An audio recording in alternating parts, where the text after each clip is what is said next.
Welcome to Run the Play. Here's your host, Jordan Fisher. Welcome back to another episode of Run the Play. Our really ridiculously good-looking show host, Rick Covington could not be here today, but that's okay because along with myself, we've got the legendary Alec Bradley right here to my left, as well as the man in the control room, Tristan White. On today's show, we'll be discussing the MLB postseason, previewing Thursday and Sunday night football, covering some of the NFL head coaching rumors before we finally get to our favorite part of the show, Shot Clock. So we'll start with the ALDS, which was very exciting to say the least. Both series went to 5 games, and the two teams I think we all expected to win ended up coming out on top as the Royals and Blue Jays both won in 5 games. The biggest story, though, from last night was, in fact, last night's Blue Jays game in the 7th inning when the kind of wheels just kind of fell off. It was one of the more craziest scenes I've ever seen in a baseball game. So, Alec, what was your reaction to what you saw in the 7th inning of that Blue Jays game? Well, honestly, after the controversial call, as the catcher as you can see right here. Yeah, as you can see right here, as he attempted to throw the ball back to the pitcher, bounced off Sin Chu's bat, and it was basically interference. The run was allowed to come home. At that point, the Rogers Center up there in Canada and Toronto, the fans started throwing trash on the field. It was really, a bit, the bad part of sports. Of course, you don't want to see that type of stuff. But then that bottom of the 7th, when it was the Blue Jays' turn to come up, you could feel it in the building. You could feel it, the anticipation building up. The Rangers had 3 straight errors. They had a pop ball, that they dropped out in the outfield. And then Joey Bats came up to bat. And the best bat flip I've ever seen any professional baseball player just do. I mean, it was kind of the, stomping point, the ending point of all that built-up frustration that the Jays obviously felt because, they felt like it was a bad call, not something a stupid rule, as you can say. But, that 7th half, I believe, that bottom 7th, I believe it went for almost an hour, like 54 minutes or something. I mean, they just couldn't get off the field. The Rangers, at that point, the wheels started falling off. And like I said, Joey Bats, that bat flip, the place went nuts. It was literally shaking from what I was seeing. So I guess, congrats to the Blue Jays. As you can see here, the benches cleared, obviously, after Joey Bats' bat flip because, in baseball, they're all about upholding the old golden rules. You don't show up the pitchers and all that stuff. But, hey, in the situation I think it was necessary. Yeah, and I think along with that situation, obviously a very questionable call, ended up being the right call because I know the argument was if he's try to pick up someone off and it hits the batter, that ball is still alive. Whether you agree with it or not, Chu wasn't trying to hit the ball, and one of the arguments is, well, why doesn't the batter just try to hit the ball every single time the catcher throws it back if you have a runner in scoring position? Like, that would just kind of be a loophole to the rule. So I'm thinking this will get changed, but it was a big call, and I know we have the bat flip video somewhere around here. We'll get that to you here shortly, but that home run, it was one of the most epic moments I've ever seen because just all that built up emotion and frustration from the Blue Jays fans, as you can see now, as Joey Bats tosses the bat into almost the first row of the first base sideline or side of the field. Exactly. It was just, you can tell the emotion from the players and the emotion from the crowd. That ball was long gone, and there's even a video floating around of a kid imitating Jose Bautista before he hit that. So now, Tristan, what were your thoughts on that game? It was nuts. I didn't actually watch it live, but I was seeing some things on Twitter, and I think I was texting somebody that was watching the game. Can't really remember who. And then I just saw things about Bautista everywhere on my timeline. I'm just like, what is happening? I turn on the TV and I see this. I have no idea, all the stuff from earlier in the 7th inning. I've never seen a baseball game finish that way. It's just really nuts, and that's just playoff baseball. Well, and I hate that you cut away from that clip there so quickly because you were getting ready to see another shot of that bat flip. Yeah, I sat there and watched that loop for probably 20, 30 minutes straight. I don't know how many times I watched the Vine. Another one. Another one, exactly. Just a huge moment and just all the emotion from the situation. I know they compared it to Joe Carter's home run in the 93 World Series. Bautista said it wasn't quite that level because it didn't happen in the World Series, but it was certainly a big win for the Blue Jays. Oh, yeah, absolutely. I mean, this is a team that hasn't been to the postseason since they won, back-to-back World Series, as Drake told us earlier in the summer. So obviously these as we all know, Canada sports fans are very loyal, very rabid. Doesn't matter what sport it is, and they're down for all their teams, even the lowly Maple Leafs, as we've seen in the NHL. But these fans were ready.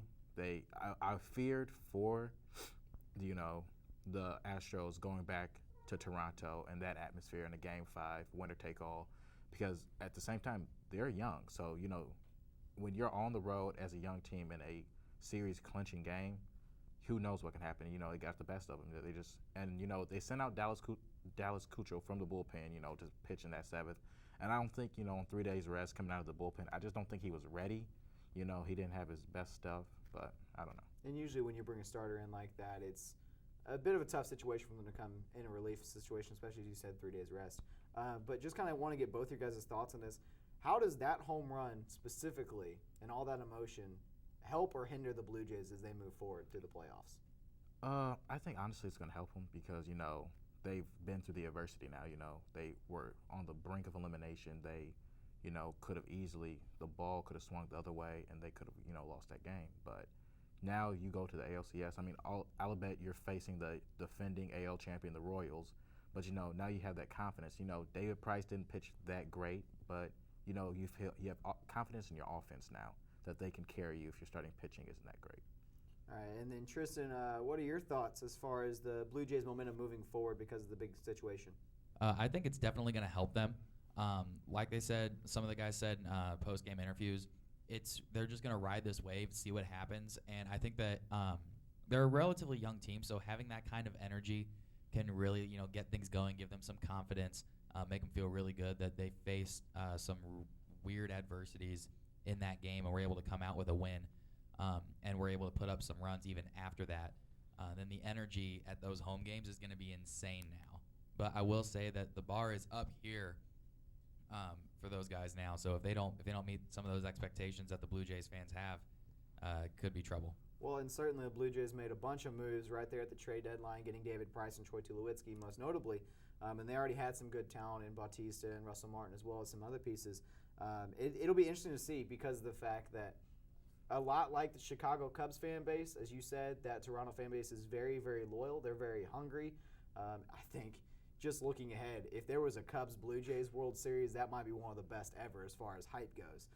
Meanwhile, as I said earlier, the Royals, they took care of business in Kansas City last night as they won 7-2, and they looked a lot like the 2014 Royals, who just made big plays during big moments and scored in bunches to get the win. So, Tristan, I'll start with you this time. Did the Royals look like a World Series contender to you last night? I don't know about all that, Jordan. I know that Jose Cueto had a really good game. Johnny Cueto, my bad. Thanks, Alex. But I don't know about World Series contender. I wasn't fully convinced. We'll see what happens next round, I guess. Okay, I'll be honest. I didn't really watch the game, okay? I haven't really seen much. I just watched some video before the show. That's really all I have. But I'm almost betting on the Blue Jays. I want to see how far they can go. And I think I agree with you there. I think the Blue Jays are the favorite. But last night the Royals did score 3 in the 5th and 3 in the 8th, certainly showing their power, and they had some big defensive plays. Obviously, they've got the speed, they've got the pitching, and they've shown that they've been here before. Looking ahead to the ALCS situation between the Royals and the Blue Jays, do you think the Royals have what it takes to overcome the Blue Jays' wave of momentum they have? Honestly, I can't say, I'm 100% sold on the Royals because, as a team with more experience, I feel like they should have never even been in this position to begin with. And Johnny Cueto, outside of that 2-run shot he gave up in the first inning, was pretty much pitching a gem for the rest of the game. And, I believe after he gave up that 2-run home run, he retired 19 straight. So, honestly, 18, okay, I'm sorry about that. But honestly, I think, just the Royals in general, they're not a good team. So, I'm not going to say they're not a good team. That's a poor choice of words. But I just don't think they have enough, offensive firepower to really get the job done against such a highly vaunted Toronto Blue Jays offense. Even as we've seen the Blue Jays, if their pitching doesn't show up, they can still, score 8 runs and just out-bat you at the end of the day. Well, and the Blue Jays might have one of the better lineups in all of baseball, as we talked about a little bit, with really Troy Tulowitzki and Jose Bautista highlighting that lineup. They certainly have the firepower to keep up no matter their pitching situation. But they really don't have any slouches in their rotation either. Most notably, David Price being kind of like the lead dog of that pitching staff. It feels like Toronto's all in this year. And while Kansas City was there last year, I think it was a little bit of a magical run for them. I do think this team is very good. I just don't know if they're World Series good. They've made big plays. They rode their momentum like crazy last year. We're starting to see that a little bit like what we saw last year with the Royals, with the Blue Jays this year. So it'll be definitely interesting to see. Who are your guys' picks real quick, though, for the series? I've got the Blue Jays. Personally, I think I'm gonna go with the Blue Jays in 6. I just think their offense is gonna be too much. The Royals, they are not gonna out hit you. They're gonna play to your weaknesses and capitalize on those. And then timely hitting, good pitching, solid defense. But against a team like the Blue Jays, I just don't see that that opportunity arising. Interesting. All right. I can't say the Cubs. That's just how I'm wired. Well, this is the ALCS, so that's good. Oh, yeah, perfect. I always get AL and NL mixed up. It's just something I've never been able to really figure out. Like that's okay. Eastern, Western Conference in basketball, that's easy. But I don't know. When it comes down to it, I think it's going to end up being the Blue Jays.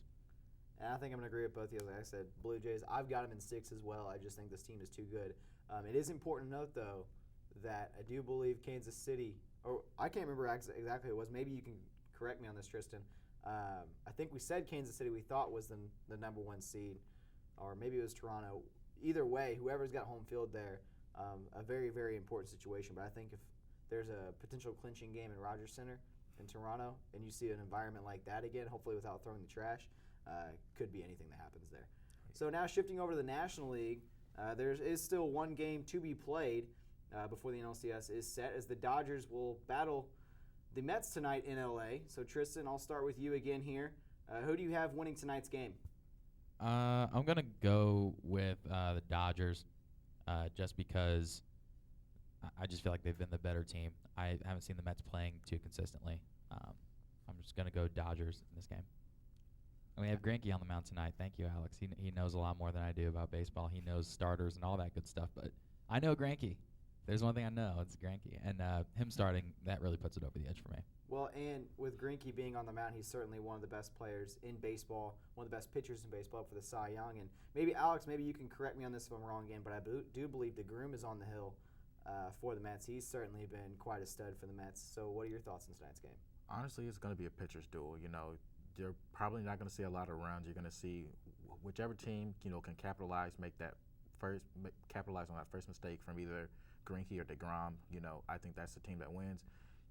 I want to believe in the Dodgers because they've been here before, but at the same time, you can never tell. DeGrom is a great pitcher for the Mets. Their offense, just like it seems like every offense in the playoffs right now, if it gets hot, they can score 10-plus runs on you and just shut you out of the game that way.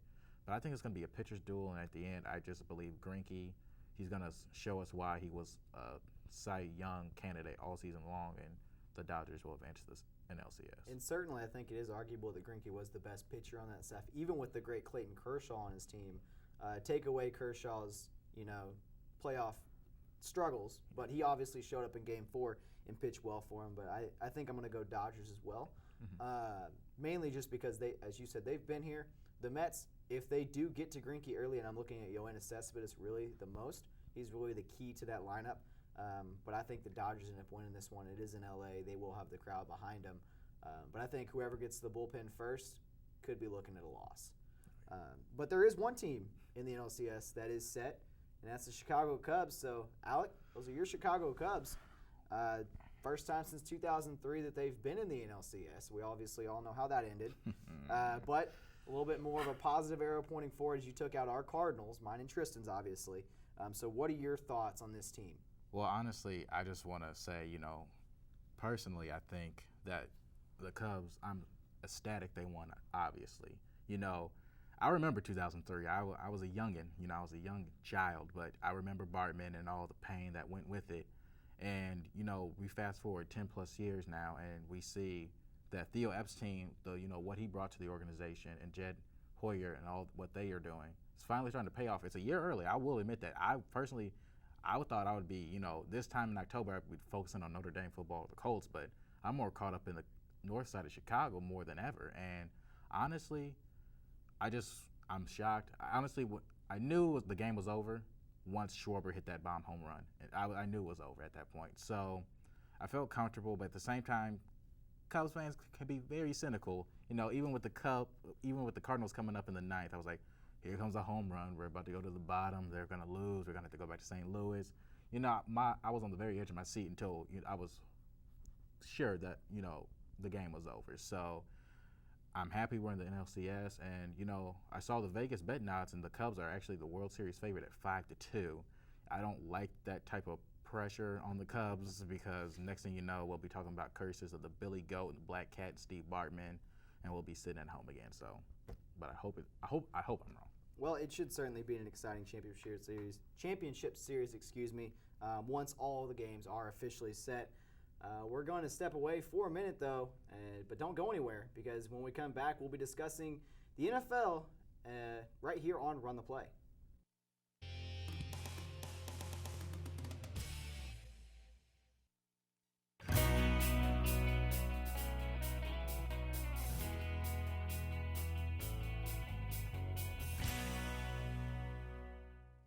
Newman Catholic Club is a great way to get involved at USI. NCC aims to assist students in continuing their religious journey throughout their college career. Newman Catholic Club provides students with great opportunities to meet new friends and grow in their faith through their weekly meetings, masses, and service projects. Yeah, I definitely recommend it. It's a good way to get to know other people of the same faith and just to really have good, solid friendships. Newman Catholic Club, where hearts speak to hearts.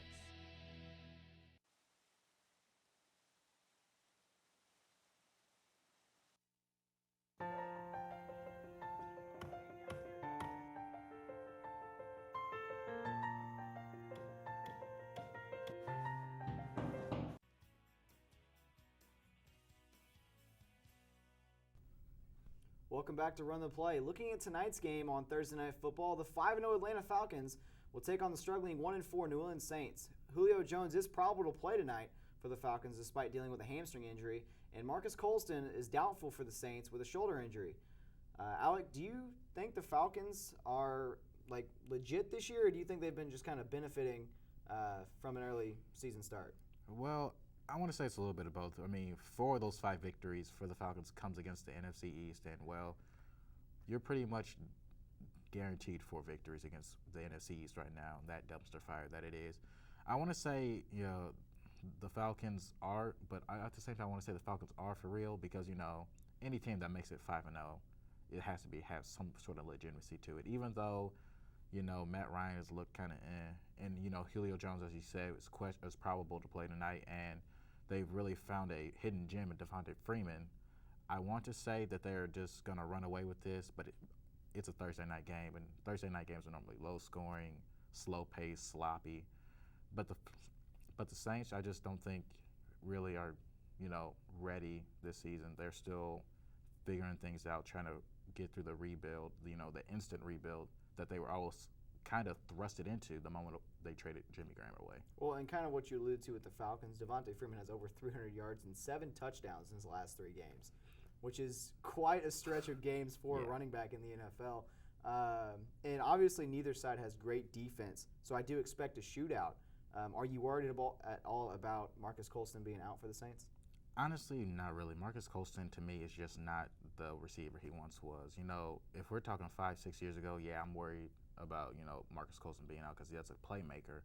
But now it's just like, I feel like the Saints can do without him, honestly.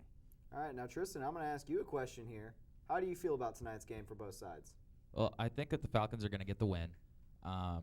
I just don't see the Saints really putting up as many numbers as the Falcons will. Matt Ryan's been playing pretty well. I mean that is my fantasy quarterback. So that's my team. That's my quarterback. But I will say though, going forward, Falcons bye week is week 10. Saints tonight, Titans, Buccaneers, 49ers, all winnable games for them. I feel like the Titans could be a little bit of an issue because Mariota's been pretty consistent.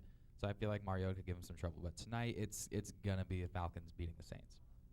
Yeah, I think I have to agree with you. That Falcons offense I just think is too good. I think they get up early. Now, there is the rumor that Julio Jones might be on a bit of a pitch count, so to speak. Dan Quinn kind of squashed that rumor, but as we've seen with the Colts situation, it seems like coaches are lying like crazy these days during press conferences. So if Julio Jones is on a pitch count, does that affect your idea of the Falcons at all?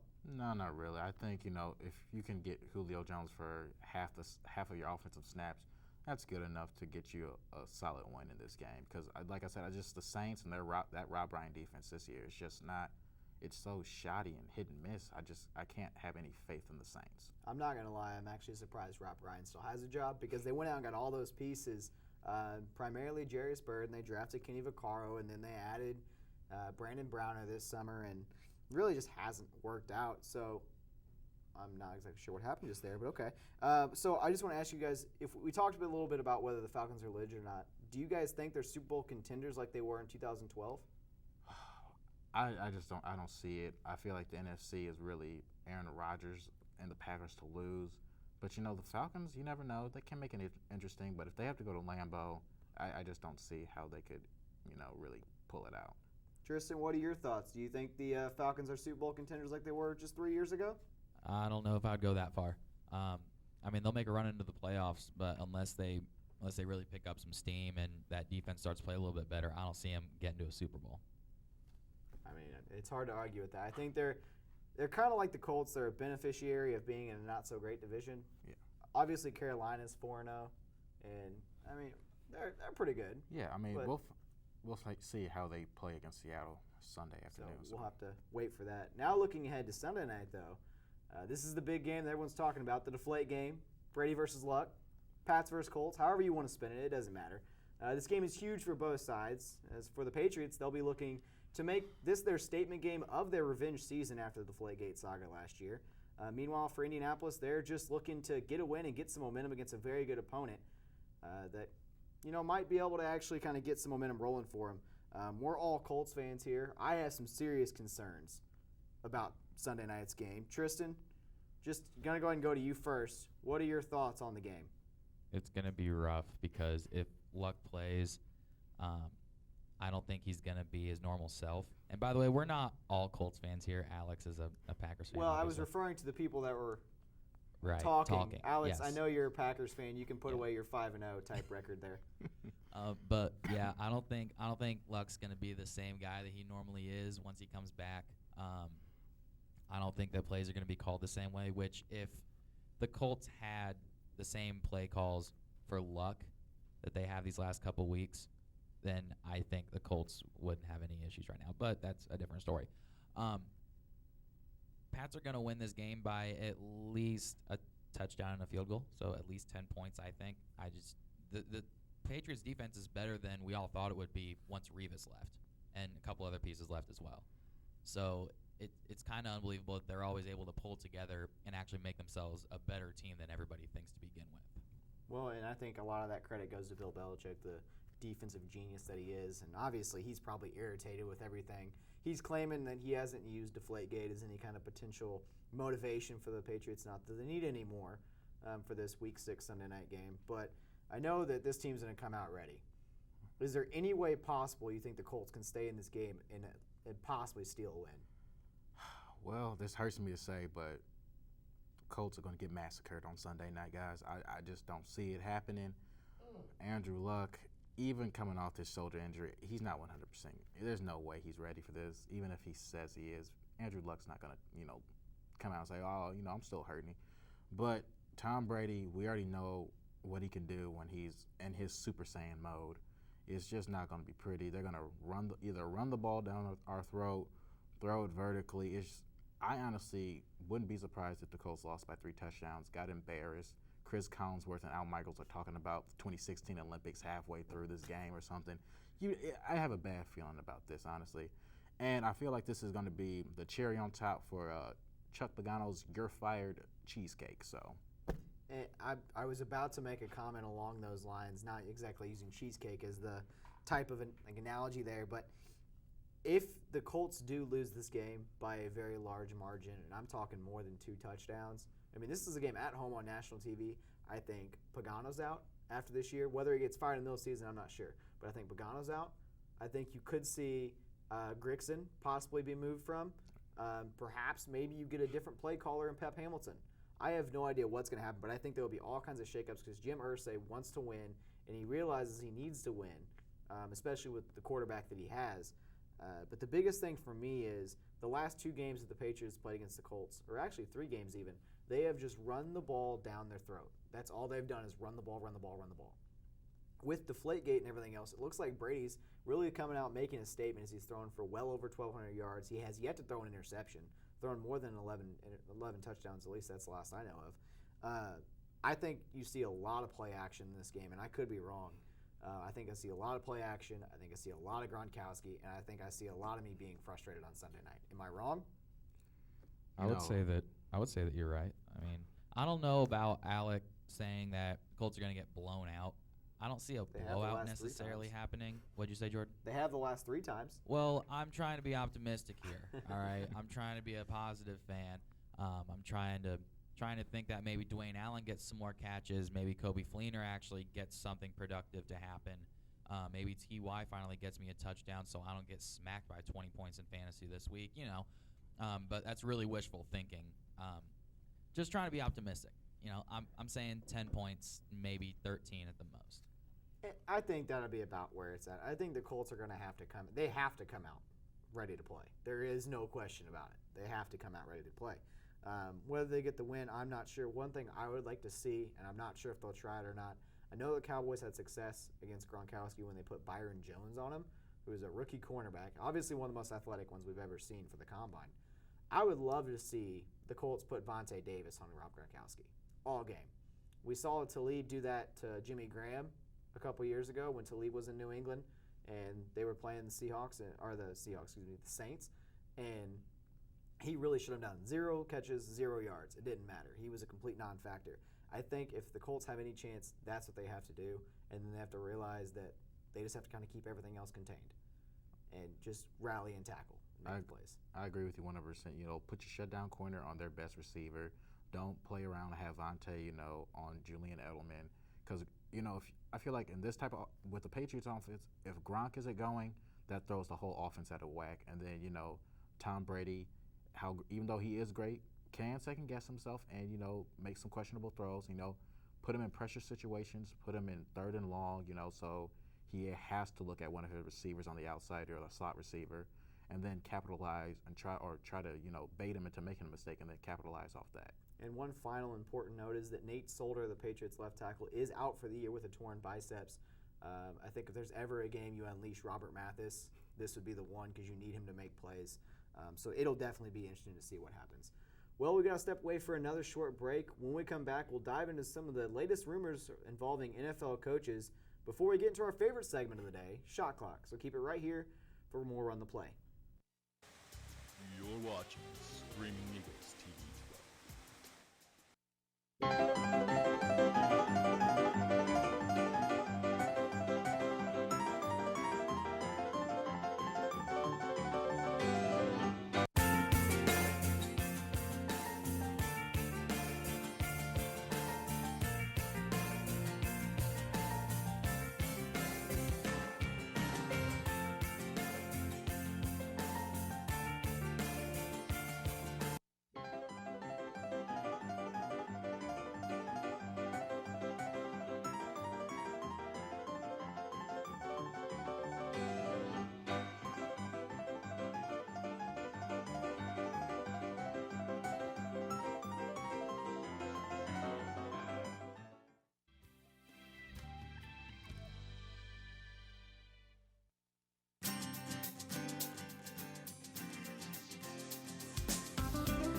Welcome back to RTP. Rumors swirl every season, but this year rumors are surrounding Sean Payton and Chip Kelly. It has been reported by multiple sources that multiple NFL teams, including the Dolphins and possibly even the Indianapolis Colts, depending on the situation with Chuck Pagano, are expected to reach out to the Saints about Sean Payton's availability, despite being under contract for the next 2 years. So just real quick, I know that Sean Payton's obviously struggling a little bit in New Orleans.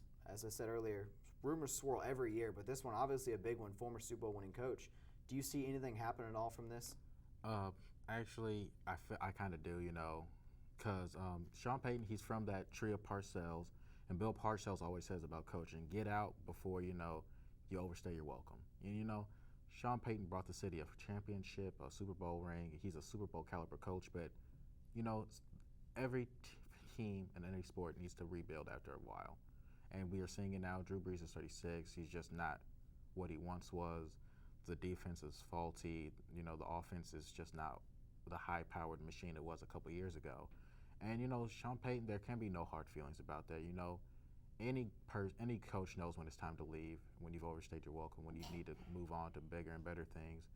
And I think there could be potential truth to rumors. Rumors around the league right now are the Saints would possibly take a first and a second round, or maybe 2 or 3 first-round picks for Sean Payton. And his contract, since he's under contract for 2 more years.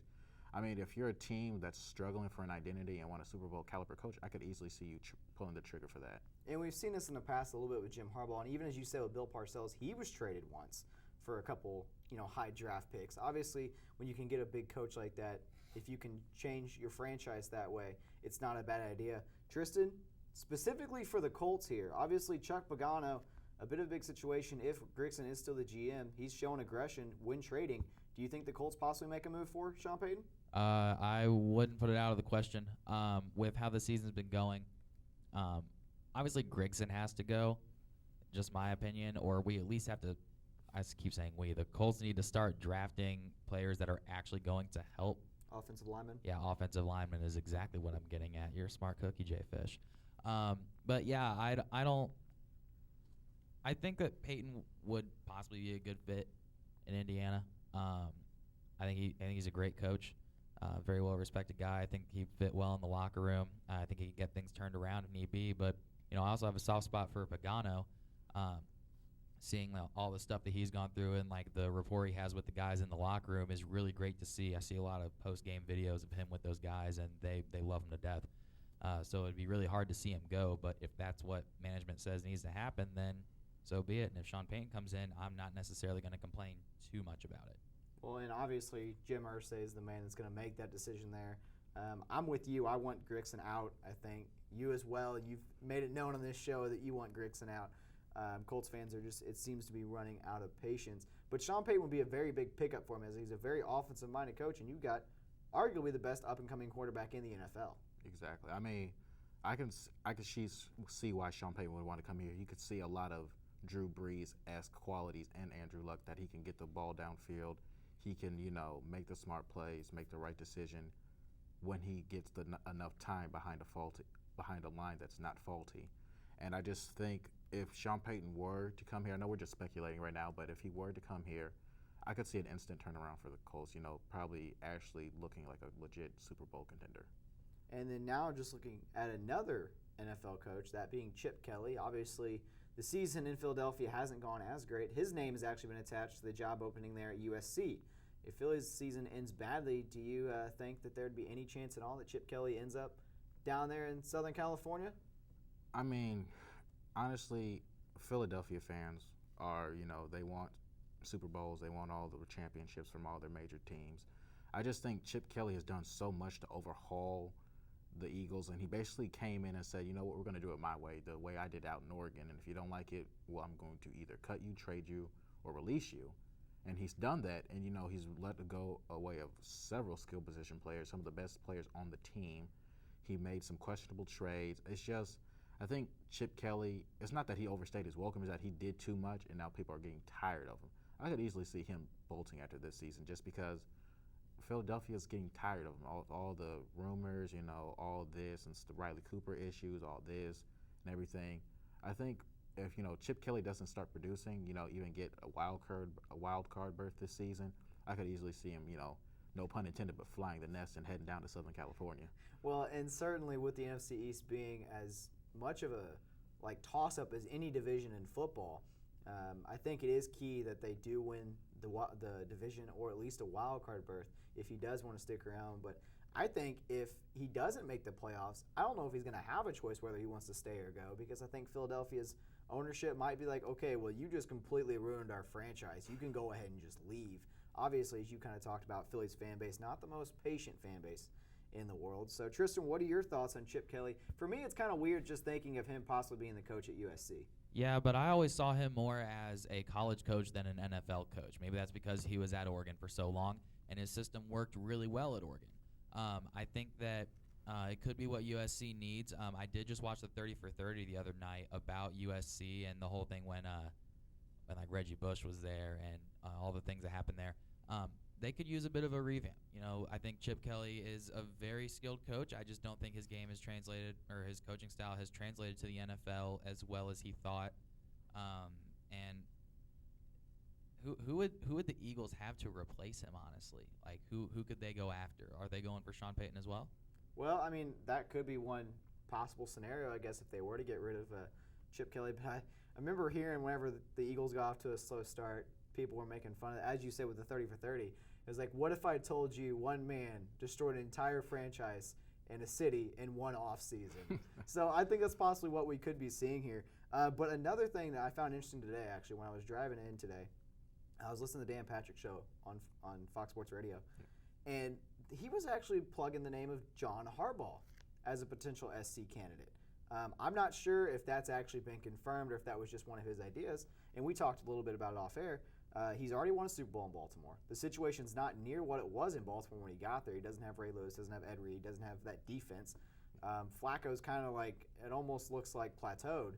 Really going to be as good as he gets. Do you think John Harbaugh might be, especially if he talks to Jim, might come down to the college ranks and start a rivalry with his brother? You know, honestly, I could see it because, like you said, John doesn't have anything left to prove here and at the NFL level. He's won a Super Bowl. He's been consistently great for his tenure out in Baltimore. I could see him, talk to your brother, tell him about I mean, there's still stress that's going to be involved with the college game, but it's nowhere near the level of dealing with all the egos that will come with an NFL head coaching job. Plus, he'll get the nice, sunny Southern California, LA, Hollywood, all that. I could see John Harbaugh jumping ship and heading out to Southern Cal. And real quick, Tristan, before we get to our favorite segment, what are your thoughts on possibly John Harbaugh going to USC? I almost like Chip Kelly going because I just don't think he's a great NFL coach. I mean, if you're trying to run a fast-paced thing and you get a flag for delay of game, it's just not working out for you, man. Like, there's something wrong here. Somebody had to call a timeout somewhere, but it's just kind of backfiring. It's not going nearly the way that he thought it would or anybody thought it would. Well, and certainly the SC job is one of the more profiled jobs in all of football. It doesn't matter the level. Obviously, a lot of pressure to win there, and USC fans are hungry. Personally, as a Notre Dame fan, I kind of like to see USC not be so good. It's just one of those things. Oh, absolutely. So now we'll move on to our favorite segment, is Shot Clock. In case you are new, we each have 24 seconds to discuss any topic that we choose. There's only one rule, though. You have to be completely done with whatever you're saying before the buzzer sounds. So, Alec, you want to go first? Yeah, I'll start. I'll kick this thing off. All right. All right, ready? Set, go. Well, finally, the Cubs are in the NLCS. It's not the World Series, but the north side of Chicago celebrated like it is one. For over a decade, this team has been just kind of lost without an identity. And now it's finally nice to see the young bats, they're coming together. The pitching staff behind Jake Arrieta and John Lester is starting to pitch great. And I'm just really happy. Hope we get a World Series. Go Cubs. All right, you got it in. There you go. Obviously, as a Cubs fan, I'm sure you're excited. Oh, yeah. Sucks being a Cardinals fan, you're out playoffs, but, it's whatever. So, Tristan, you want to go next? Yeah, I can do that. All right, let's see You it ready? then. Alex is the one in charge of the clock. You ready, Alex? Set. Let's go. Okay, so recently Not gonna be on D'Angelo. camera? What? Oh yeah, I forgot. D'Angelo Williams was banned from wearing anything pink for the rest of the season as he wanted to. You know that the NFL has all this pink merchandise during October for Breast Cancer Awareness Month, but he lost his mother to breast cancer, and he wants to wear it all year. Somebody whose mother had breast cancer and beat it. I'm in full support of D'Angelo Williams, and I wish the NFL would just let him do his thing and let him support his mother. Got it in, too. All right. Had a little rush of it there, but that's okay. You had the late camera flip, bit of a stutter. as far as I getting feel like I going. did okay. I feel like I dealt with the defense really well. You did. And I got my move, and I got the shot off. It's all You made your adjustments. You were able to find the hole in the lane, and then you were able to get to that. So Yeah, I guess definitely. now it's my go. So Yes, it is. Okay, so I'm over here. All Yeah. right. Ready? So, yeah, ready when you are. Set. Go. All right, so the coaches poll was released today, and the Indiana Hoosiers, were ranked 15th. Obviously, Tom Crean's been a little bit of a talking point there in Bloomington, and being an IU fan, I've been calling for Crean jobs for the last couple years. Being that now you have all this talent, you're ranked 15th in the country to start the year, it's now or never, Elite Eight or bust. Otherwise, sorry, just gonna have to leave Bloomington. That's it. With time to spare, Yeah, I Jordan. don't need every second because it's very simple. Win or leave. That's it. That's it. As Tom Crean. somebody who's not even an IU fan, but I see the frustrations, I can support that. That's okay. This is the best roster he's had in his entire tenure. At least not best roster overall. Obviously, they had Oladipo and Zeller in 2012, along with Farrell and Jones and Watford and everybody. And this is his roster. This is how he wanted it. This is how he wanted it built. He's finally got his big man. He's got all of his guards that he wants. He seems like he's got 50 guards on a 15-man roster. But, I mean, it's time. That's it. It's just time. It's win, go home. That's it. I agree with you as an IU fan myself. This is the year that if you can't get it done, then you have to leave. And one more quick note. Ricky, this is how you do shot clock. You don't let the ball leave your hand with 0 seconds. This is how you properly do the second. Oh, jeez. That was great. I'm sure he's going to love that We when he can't sees fire it. shots at Ricky when he's not here. That's horrible. But they're right, Ricky. I'm sorry. Hey, I mean, I gave him the really, really ridiculously good-looking line in the intro, so it all works out. Plus, he's not going to be here Tuesday. It's whatever. He's got some kind of important meeting or something. I don't know. But that's all we have for this week, so thanks for tuning in to Run the Play. For myself, Jordan Fisher, Alec Bradley, and Tristan White, the man in the control room with the bat flip, and as well as for our entire staff, we hope that you have a great rest of your day, and we'll see you right here on Tuesday night again for another episode of Run the Play.